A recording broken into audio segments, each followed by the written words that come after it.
आज की संवाददाता सम्मेलन में आम आदमी पार्टी के नेता श्री अरविंद केजरीवाल जी से कुछ मेरे सवाल हैं, क्योंकि पिछले काफी समय से जब भी शीश महल की बात होती है और शीश महल के साजो सामान निर्माण पर बात होती है तो केजरीवाल जी कन्नी काट जाते हैं, आम आदमी पार्टी को सांप सूंघ जाता है और वो कूल जरूर बयान देते हैं, लेकिन मुद्दे की बात नहीं करते। मुद्दा ये है कि शीश महल जिस पर लगभग 200 करोड़ रुपया खर्च करने की पूरी योजना तैयार की गई थी। और हम आपको बता दें कि जो शीश महल का जो परिसर है वो लगभग 50,000 गज है। प्रारंभ में जो flag staff road 6 flag staff road जो एड्रेस था मुख्यमंत्री निवास का, जिसमें पहले दिल्ली विधानसभा के स्पीकर प्रेम सिंह जी रहा करते थे, उसका क्षेत्रफल था 10,000 गज।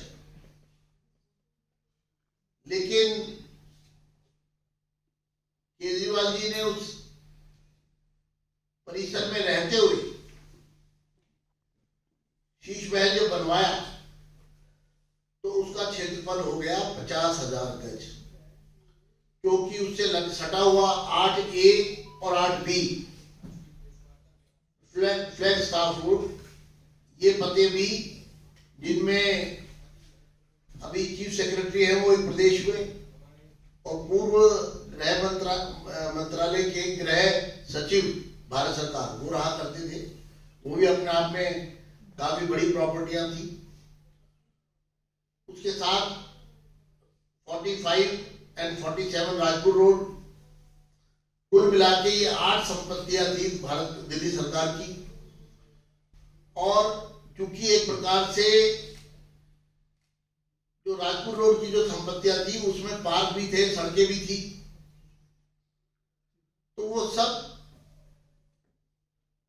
शीश महल के परिसर में मिला दिया गया। तो पहला सवाल मेरा केजरीवाल जी से ये है कि जब 10,000 गज जगह आपके पास थी तो आपने क्यों ये 8 संपत्तियां खाली कराई और इस परिसर का हिस्सा बनाया। 50,000 गज का ये एक बड़ा शीश महल बनाने की जो आपने योजना बनाई, उसके पीछे आपकी क्या मंशा थी? क्योंकि शीश महल परिसर में आज भी कई टावर जिनका निर्माण 50% से ऊपर हो चुका है, वो भी शीश महल का ही हिस्सा है।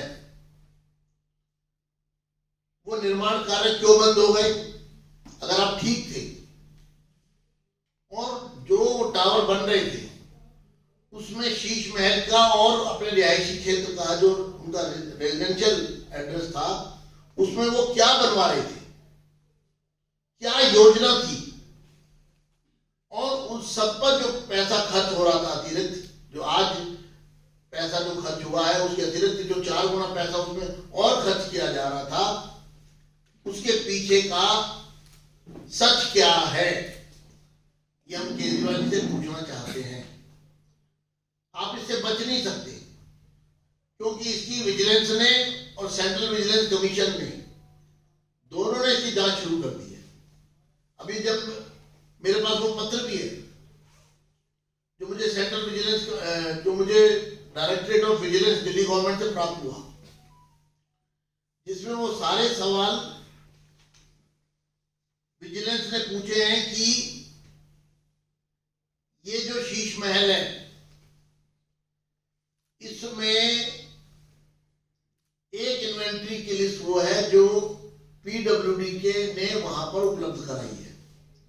जो अप्रैल 2022 में इन्वेंट्री ली गई शीश महल जो बना, तो वो इन्वेंट्री ये बतलाती है कि ये तमाम सामान पीडब्ल्यूडी द्वारा दिया गया। लेकिन अक्टूबर 24 को जो इन्वेंट्री ली गई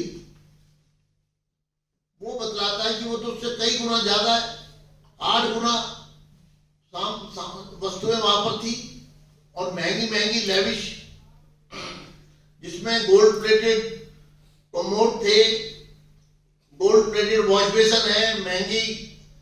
टीवी है और इसके अंदर महंगे महंगे जिम इक्विपमेंट्स हैं और तमाम तरह के ऐशो आराम के महंगे महंगे जो करोड़ों जिसकी कीमत है, वो सब वस्तुएं वहां पर अतिरिक्त पाई गई। वो सारी वस्तुएं कहां से आई? क्या केजरीवाल जी ने अपने पैसे से खरीदी है? तो उसको स्पष्ट करें कि पीडब्ल्यूडी के अतिरिक्त जो सामान वहां पर करोड़ों रुपए का पाया गया है, जो विजिलेंस का भी सवाल है, उसके बारे में वो बताएं कि वो सामान किस ट्रांजैक्शन से आया है। अब सवाल ये है कि विजिलेंस का दूसरा सवाल कि कोई फाइनेंशियल ट्रांजैक्शन और बेनिफिट किसी को पहुंचाकर ये आइटम एक्सचेंज में ये आइटम्स ली गई है, क्योंकि एक तथ्य बताते हैं कि जिस समय शीश महल तैयार हो रहा था और इसमें महंगी वस्तुएं आ रही थी, उस समय शराब घोटाले की नींव रख दी गई थी। यानी शराब नीति जो तथ्य बता रहे हैं टीवी के, वो बतलाते हैं कि शराब नीति बनाते वक्त जो शराब माफिया है, शराब के व्यापारी हैं, या उद्योगपति कहिए या उनको व्यापारी कहिए या माफिया कहिए, जो शराब का पूरा एक जिनका कंट्रोल है इसके व्यवसाय पर, उनके साथ बैठकर ये शराब नीति तैयार की गई। उसी दौरान जिस दौरान पैसे का लेन देन हुआ, जिसमें ये तथ्य भी सामने आ गए कि शराब नीति में जो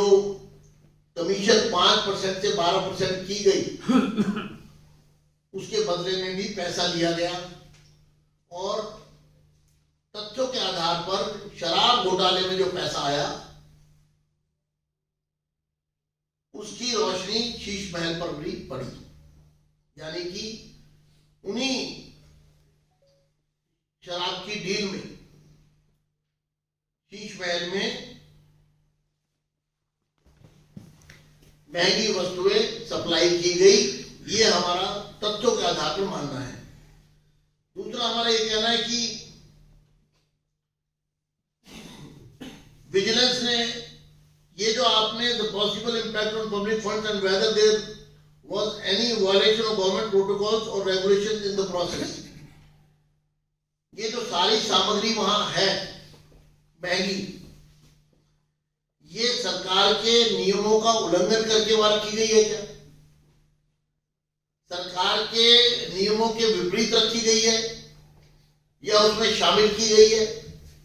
ये प्रश्न भी विजिलेंस ने खड़ा किया है। और इसके साथ साथ ये जो भ्रष्टाचार का एक बड़ा ये घोटाला जो सामने आया है शीश महल, इस पर आज तक और अभी तक इस समय तक आम आदमी पार्टी के एक भी नेता ने तथ्यों के आधार पर उस पर कोई स्पष्टीकरण नहीं दिया है। जिस तरह से शीश महल की चाबी दबाई गई, जिस तरह रातों रात शीश महल की चाबी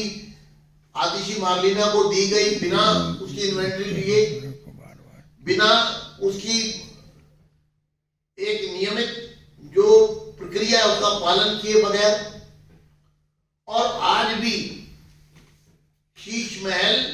आम आदमी पार्टी के कब्जे में है, जबकि उसका इस्तेमाल नहीं हो रहा। जब आप उसका इस्तेमाल नहीं कर रहे तो आप उसको अपने कब्जे में क्यों लिए हुए? आप उस शीश महल में कोई रह भी नहीं रहा, एक सरकारी संपत्ति है, उसको इस प्रकार से क्यों दबाया हुआ है? उसके पीछे क्या साजिश है? उसको बिना इस्तेमाल के क्यों अपने पास आम आदमी पार्टी ने अपने कब्जे में लिया हुआ है, ये एक बड़ा प्रश्न है। हमारा साफ रूप से कहना है कि अब समय आ गया है, चुनाव के मौके पर ये हिसाब तो हमको चाहिए कि 28 लाख रुपए का महंगा टीवी और इस प्रकार के कई टीवी, यानी कुल मिला के 11 टीवी, उस घर में लगने वाले तमाम, उस शीश महल में लगने वाले तमाम कमोड, उस शीश महल के अंदर लगभग 10 करोड़ रुपए की इंटीरियर डेकोरेशन, करोड़ों के पर्दे और महंगे वस्तुएं, जिम आदि जो शीश महल के अंदर पाए गए हैं, इस पर आम आदमी पार्टी अपनी स्थिति स्पष्ट करे। हम इस मामले पर चुप बैठने वाले नहीं हैं। मैं आपको इसकी बैकग्राउंड में भी बता दूं कि 20 नवंबर को मेरे द्वारा एक पत्र लिखा गया था उपराज्यपाल महोदय को, और हमने कहा था कि ये जो शीश महल में जो अतिरिक्त सामग्री पाई गई है, जिसको पीडब्ल्यूडी ने डिसोन किया है, ये शीश महल में किस माध्यम से आई है, इसकी जांच होनी चाहिए। और 6 दिसंबर 2024 को उपराज्यपाल ने हमारे शिकायत पर कॉग्निजेंस लेते हुए मामला directorate of vigilance Delhi government को सौंपा था, जिसके ऊपर विजिलेंस डिपार्टमेंट ने पीडब्ल्यूडी के प्रिंसिपल सेक्रेटरी को एक पत्र लिखकर 19 दिसंबर को ये जानना चाहा है कि ये इस सब बातों पर आप जो प्रश्न उठाए गए हैं शिकायत में, उस पर जवाब दें, और 5 दिन के अंदर अंदर पीडब्ल्यूडी को जवाब देना था। हमारा ये कहना है कि पीडब्ल्यूडी और दिल्ली सरकार के वो तमाम महकमे जिन पर दबाव बनाया जा रहा है आम आदमी पार्टी के नेताओं के द्वारा, सरकार में बैठे हुए लोगों के द्वारा, कि वो किसी भी तरह तथ्यों को तोड़ मरोड़ कर पेश करें या जवाब ना दें। क्योंकि सेंट्रल विजिलेंस कमीशन को भी हमने जब अपनी शिकायत की थी, तो सेंट्रल विजिलेंस कमीशन की तरफ से भी हमें ये स्टेटस आया है कि अभी तक पीडब्ल्यूडी ने हमें कोई जवाब नहीं दिया। ये बहुत ही गंभीर विषय है कि सेंट्रल विजिलेंस कमीशन को भी दिल्ली सरकार